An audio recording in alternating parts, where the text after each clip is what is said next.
காரைக்குடி சைடுனாலே வந்து நம்ம எல்லாருக்குமே தெரியும் செட்டிநாடுன்னு சொல்லுவாங்க. அந்த வகையான சாப்பாடுங்கள்லாம் வந்து ரொம்ப சூப்பராக இருக்கும். ஈவன் நம்ம கடைக்கு போனாலே வந்து செட்டிநாடு சிக்கன், செட்டிநாடு மட்டன் அந்த மாதிரி ரொம்ப அவங்க ஆத்தென்டிக் ஃபுட்டை தான் வந்து நம்ம ட்ரை பண்ணுவோம் நிறைய பேர்.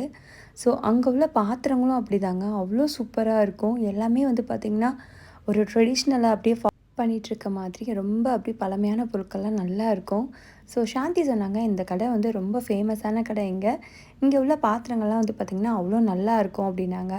சரின்னு சொல்லிட்டு நாங்கள் எல்லோரும் தான் போயிருந்தோம். பார்த்திங்கன்னா ஒன்று ஒன்று டிஃப்ரெண்ட்டாக அந்த தூக்குவாளி, விளக்கு, சமையலுக்கு தேவையான ஐட்டங்கள், சாமிக்கு பூஜைக்கு தேவையான ஐட்டங்கள் எல்லாமே அவ்வளோ அழகழகாக இருந்துச்சு. இந்த அலுமினியம், இண்டாலியம் பாத்திரங்கள் கூட நிறைய வகைகளில் இருந்துச்சுங்க. பார்க்குறதுக்கே அவ்வளோ சூப்பராக இருந்துச்சு. நான் எனக்கு வீட்டுக்கு தேவையான ஐட்டங்கள் 1, 2 வாங்கினேன். இந்த அழகான கோமாதா ஒரு ஸ்டாச்சு வந்து முத்தண்ணாவும் சாந்தியும் எங்களுக்கு சிலையை வந்து கிஃப்டாக பண்ணாங்க. ரொம்ப ஹாப்பி ஆகிடுச்சு.